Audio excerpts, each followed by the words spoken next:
रहने को सदा दहर में आता नहीं कोई, तुम जैसे गए ऐसे भी जाता नहीं कोई। जी हाँ, बॉलीवुड के चहीते अदाकार इरफान खान ने इस दार फ़ानी को अलविदा कह दिया। बहुत अरसे से वो कैंसर के मर्ज में मुब्तला थे। हाल ही में बड़ी आंत में इन्फेक्शन से इरफान खान परेशान थे, इसीलिए उन्हें कोकिलाबेन अस्पताल में दाखिल करवाया गया था, जहां उनका इंतकाल हो गया। और इस तरह बॉलीवुड ने एक अनोखा अदाकार खो दिया। इरफान खान ने बहुत कम दिनों में अपनी खास पहचान बना ली थी। NSD में तालीम मुकम्मल करने के बाद उन्होंने टेलीविज़न सीरियल में भी काम किया। फिल्म हासिल से उन्होंने फिल्मी दुनिया में कदम रखा। तलबा सियासत पर मबनी इस फिल्म में उन्होंने अपनी अदाकारी के शानदार जौहर दिखाए और रातों रात स्टार बन गए। और इसके बाद इरफान खान ने अलग अलग फिल्मों में यादगार किरदार निभाए।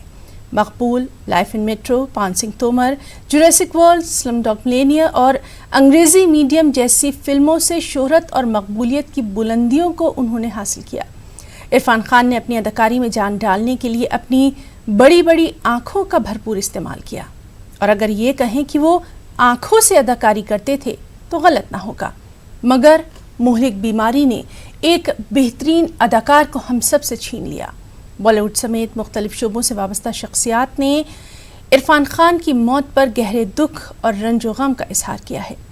आपको बताएं कि चंद दिन कबल 25 अप्रैल को इरफान खान की वालिदा भी चल बसी थी। अभिनेता इरफान खान का मुंबई के कोकिलाबेन अस्पताल में निधन हुआ है, जिसके बाद यहां पर पुलिस का कड़ा बंदोबस्त लगा दिया गया है। सबसे अहम बात कि कल ही वो कोकिलाबेन अस्पताल में एडमिट हुए थे। आईसीयू में उन्हें रखा गया हुआ था। उन्हें कॉर्नल इन्फेक्शन की शिकायत यानी पेट में दर्द की लगातार शिकायत हो रही थी और ऐसे में जो है उन्हें अस्पताल लाया गया था। पहले रेगुलर चेकअप हुआ, लेकिन इसके बाद हालत जो है वो बिगड़ने लगे और इसके बाद उन्हें आईसीयू में एडमिट किया गया था। उनकी कंडीशन जो है वो सीरियस बनी हुई थी। अस्पताल के बाहर के हिस्से में देखें तो उनके अभी भी कुछ जो रिश्तेदार हैं वो इकट्ठा हो पाए हैं, लेकिन अंदर जाने की अनुमति अभी तक किसी को नहीं दी गई है। न्यूरो एंड्रोक्राइन नाम के ट्यूमर से वो पहले से ही बीमार थे, जिसका इलाज उन्होंने लंदन में करवाया था। लेकिन इसके बाद जब उनकी तबीयत ठीक होने लगी थी तो वो मुंबई आए। मुंबई आने के बाद कोकिलाबेन अस्पताल में वो रेगुलर चेकअप करवा रहे थे, लेकिन लॉकडाउन के बीच अचानक ही कल उनकी तबीयत खराब हुई। इसके बाद उन्हें आईसीयू में रखा गया, जिसके बाद उनकी मौत हुई है। ज्यादातर कलाकार जो उनसे जुड़े हुए लोग थे उनके जो है वो उनके लिए दुखद खबर है, लेकिन लॉकडाउन की वजह से कोई भी यहाँ पे पहुंच नहीं सकता। साथ ही साथ पुलिस ने जो है आसपास का जो रोड है उसे पूरी तरह से बंद कर दिया है, यानी कि जो कोकिलाबेन अस्पताल है वहां पे आने वाले रास्ते को पूरी तरह से बंद किया गया हुआ है।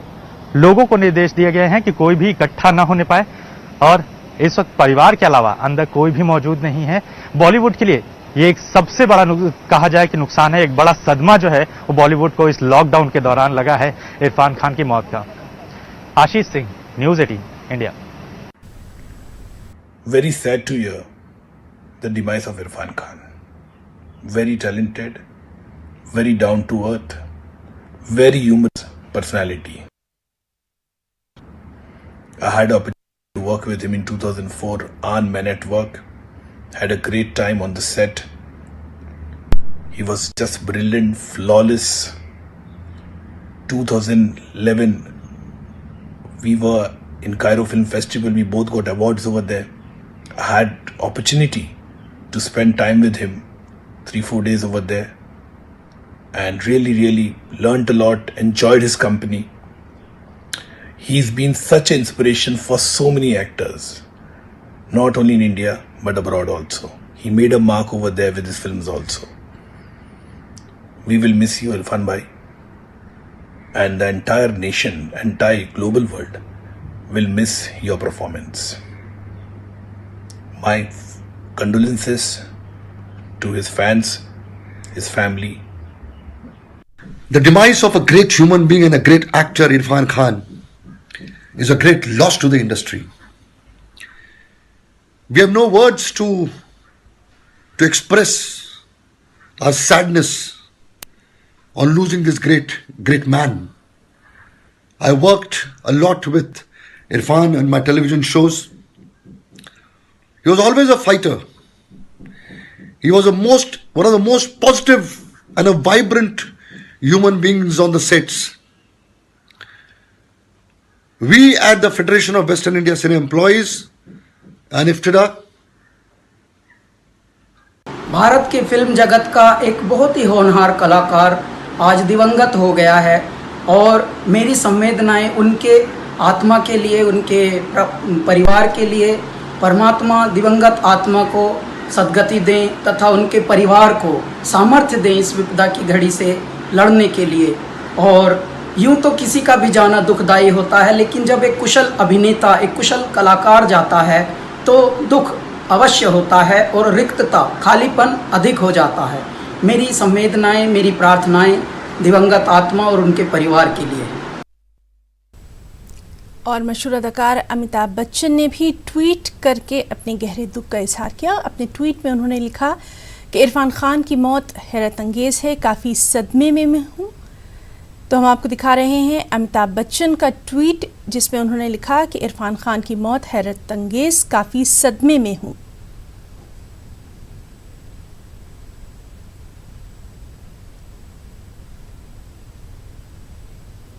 फिर उन्होंने और लता मंगेशकर का ट्वीट भी आया जिसमें उन्होंने लिखा कि इरफान खान बहुत बासलाहियत अदाकार थे, उनकी भरपाई मुश्किल है। इरफान खान की मौत से मैं बहुत दुखी हूँ, इरफान खान के लिए दुआएं। तो तमाम तर ट्वीट हम आपको दिखा रहे हैं जिसमें इरफान खान के लिए गहरे दुख का, अफसोस का इजहार किया गया है। लता मंगेशकर ने भी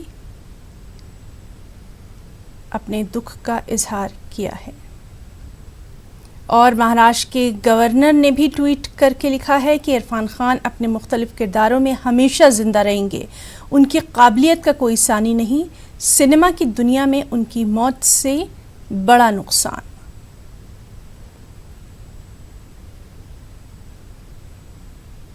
और राहुल गांधी, कांग्रेस लीडर राहुल गांधी ने भी ट्वीट किया। उन्होंने लिखा कि इरफान खान की मौत से मैं बहुत दुखी हूँ। हरफन मौला और एक काबिल सताइश अदाकार थे, बैनुल अक़वामी सतह पर शोहरत रखते थे और हमेशा याद आते रहेंगे इरफान।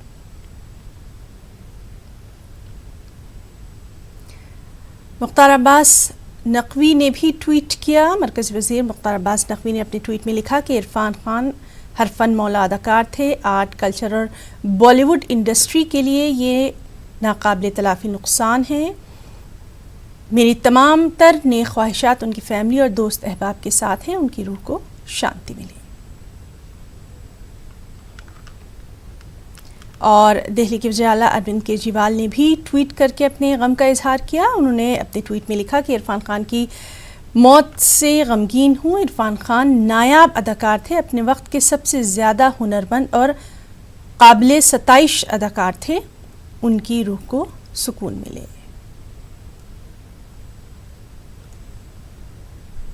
और आइए नाज़रीन, अब आपको सुनवाते हैं इरफान खान का आखिरी पैगाम जो कि उन्होंने अपनी फ़िल्म की प्रमोशन के दौरान रिकॉर्ड किया था।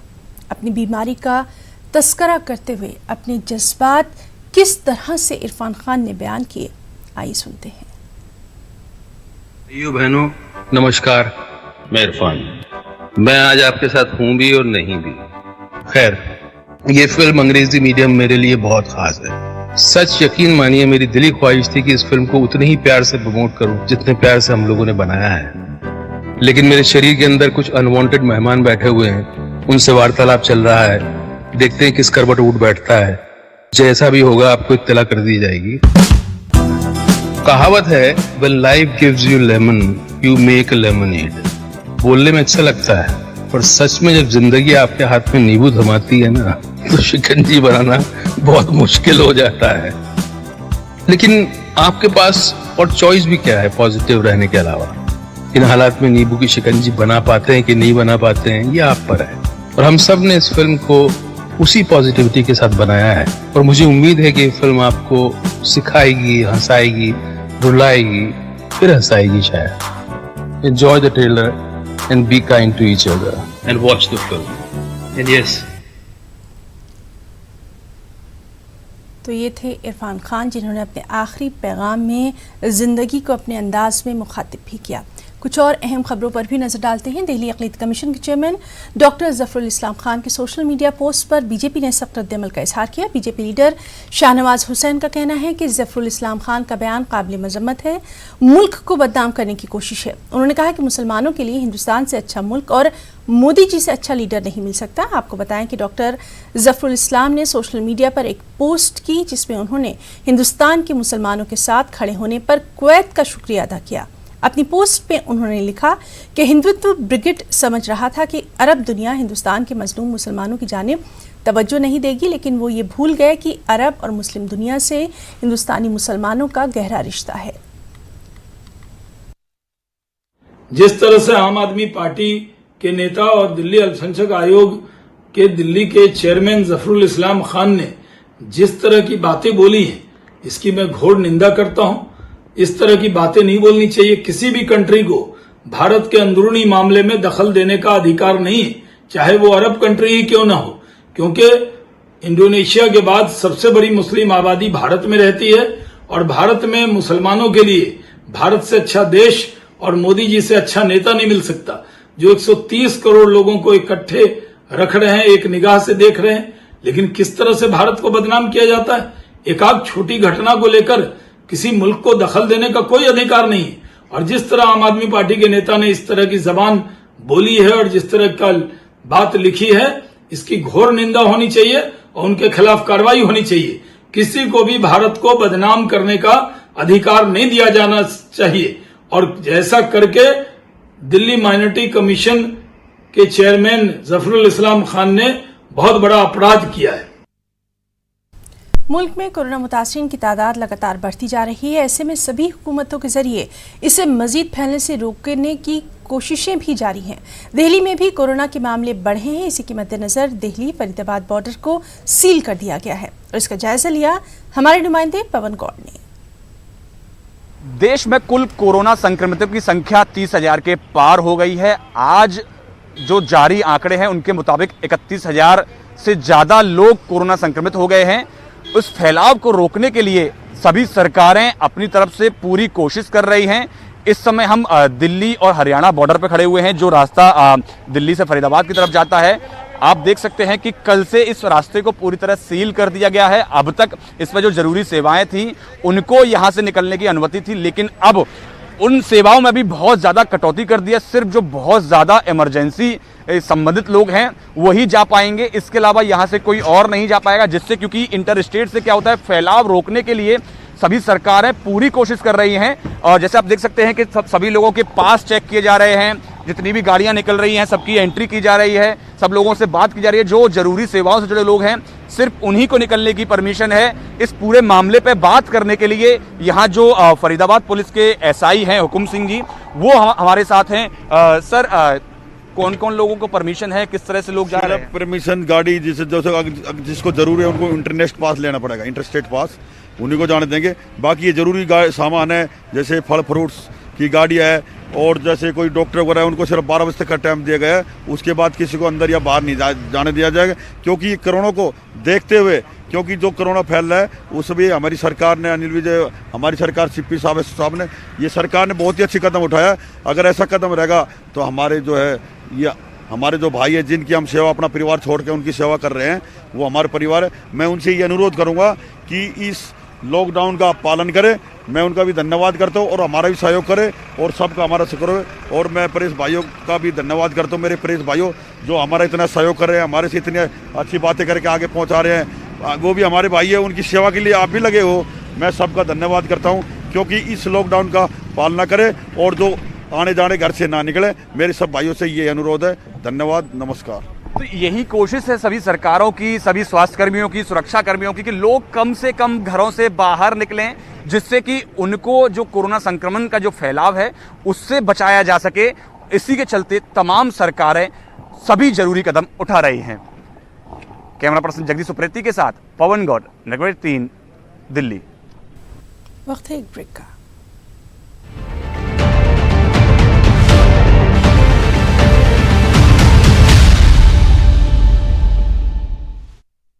अटूट प्यार परोसे Fortune biryani classic basmati rice.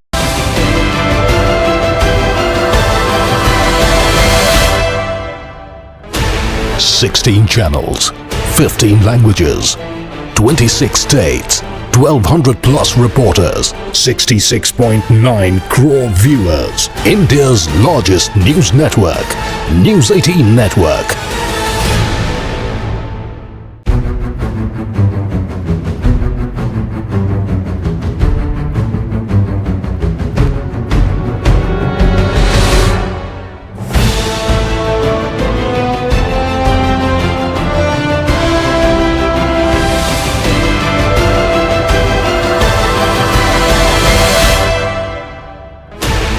Sixteen channels, 15 languages, 26 states, 1200 plus reporters, 66.9 crore viewers. India's largest news network, News 18 Network.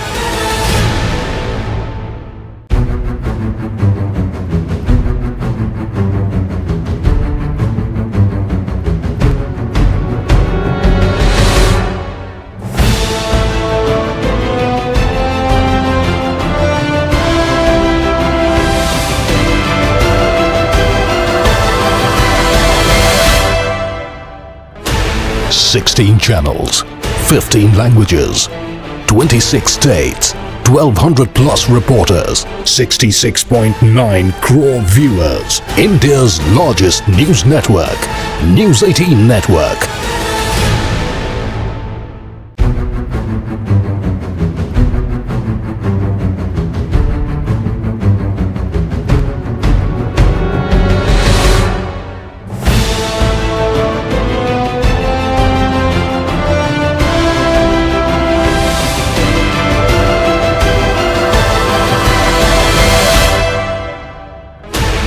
Sixteen channels, 15 languages, 26 states, 1200 plus reporters, 66.9 crore viewers. India's largest news network, News 18 Network.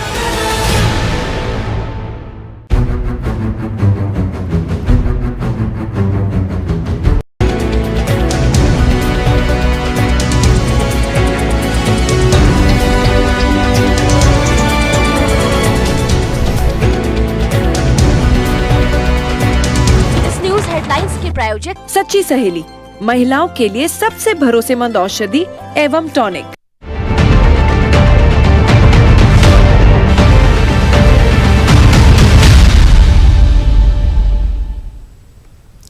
Delhi की आजादपुर मंडी में भी corona ने दस्तक दे दी है। आजादपुर मंडी के 11 कारोबारी corona मुस्बित पाए गए हैं। मंडी की कई दुकानों को सील कर दिया गया है।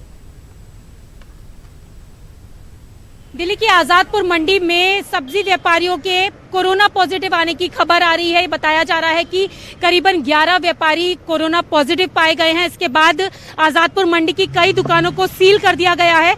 इस वक्त हम सब्जी मंडी के बाहर खड़े हुए हैं। अगर आप यहां पर देखेंगे तो तमाम लोग यहां पर सब्जी लेने के लिए आ रहे हैं। थोक व्यापारी यहां पर आ रहे हैं। एशिया की ये सबसे बड़ी फल और सब्जियों की मंडी है। यहां से लोग सब्जी मंडी से सब्जी खरीद कर अलग अलग जगहों पर बेचते हैं। इससे पहले भी सब्जी मंडी में सोशल डिस्टेंसिंग के लिए ऑड इवन फॉर्मूला लागू किया गया था, लेकिन उसके बाद भी कोरोना पॉजिटिव के मामले यहां पर जिस तरीके से बढ़ रहे हैं, इससे पहले भी एक व्यापारी की मौत हो चुकी है और अब जिस तरीके से कई दुकानों को सील कर दिया गया है, अगर आप देखेंगे तो यहाँ पर तमाम व्यापारी सब्जी ले जाते हुए नजर आ रहे हैं। पुलिस प्रबंध भी यहाँ पर किया गया है। इसके साथ तमाम एहतियात के तौर पे दिल्ली ट्रैफिक पुलिस की तरफ से यहाँ पर लिखा गया है कि जो भी गाड़ियाँ पहले आए यहाँ पर बुराड़ी में टोकन लेकर आए, ताकि सोशल डिस्टेंसिंग का यहाँ पर ध्यान रखा जाए। लेकिन सोशल डिस्टेंसिंग के ध्यान रखने के बाद भी जिस तरीके के यहाँ पर मामले सामने आ रहे हैं, वहाँ उससे व्यापारियों में डर है और अगर यहाँ की तमाम जो दुकानें सील कर दी जाती हैं तो ऐसे में सब्जियों की किल्लत आने वाले दिनों में जरूर बढ़ सकती है, क्योंकि यहाँ से तमाम जगहों पर सब्जी जाती है। दिल्ली एनसीआर में भी सब्जी यहाँ से सप्लाई होती है। अगर दुकानें यहाँ पर सील हो जाएंगी तो जाहिर सी बात है कि सब्जियों की दिक्कत आएगी, सब्जियों के दाम बढ़ने की भी और ज्यादा संभावना रह सकती है। लेकिन अब ये देखना होगा कि सरकार क्या कुछ एहतियात और ज्यादा यहाँ पर बरतती है और क्या कुछ कदम उठाए जाते हैं, क्योंकि 11 जो व्यापारी हैं वो कोरोना पॉजिटिव पाए गए हैं और लोगों में जरूर डर है। उनके संपर्क में आने वाले जो लोग थे उनको क्वारंटाइन में भेज दिया गया है। अब टेस्टिंग की जाएगी और उसके बाद देखा जाएगा कि किस तरीके के नतीजे आए हैं। तो अब ये देखने वाली बात होगी कि आज़ादपुर मंडी में जिस तरीके से जो व्यापारी सब्जियां खरीदने के लिए आ रहे हैं, जो अलग अलग जगहों पर सप्लाई होती है, क्योंकि एशिया की सबसे बड़ी ये सब्जी मंडी है, तो क्या कुछ एहतियात और क्या कुछ सख्ती यहाँ पर की जाती है। कैमरा पर्सन नगेंद्र के साथ रचना, न्यूज़ 18 दिल्ली। और वहीं पटना में कोरोना मुतासिरीन की बढ़ती तादाद के बावजूद लोग हैं कि समाजी दूरी की धज्जियां उड़ा रहे हैं। पटना के पौश इलाके एसके पुरी में सब्जी मार्केट में लोगों की भीड़ उमड़ पड़ी। इस दौरान पुलिस वाले भी कहीं नजर नहीं आए।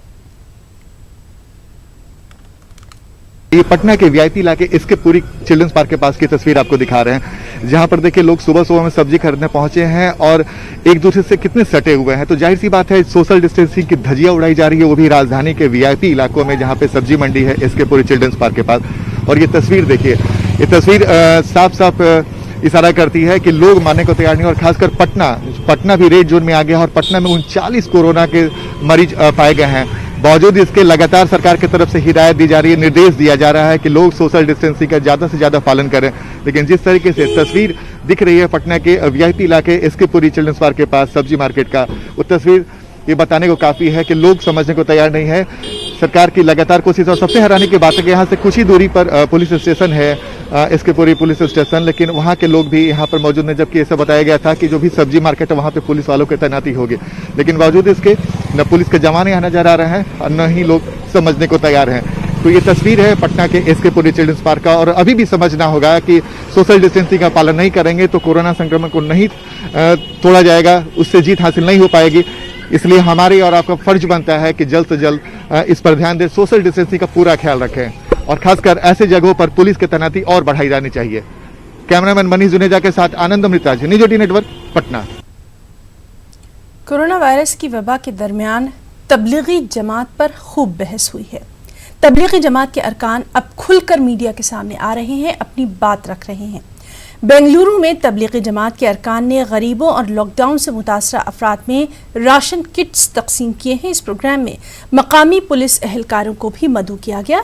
मरकज़ निज़ामुद्दीन से वाबस्ता अफराद ने कहा कि वो दावत और तबलीग के कामों के साथ साथ समाजी खिदमात भी अंजाम देते आ रहे हैं, लेकिन उन्होंने अपनी सरगर्मियों की कभी तशहीर नहीं की।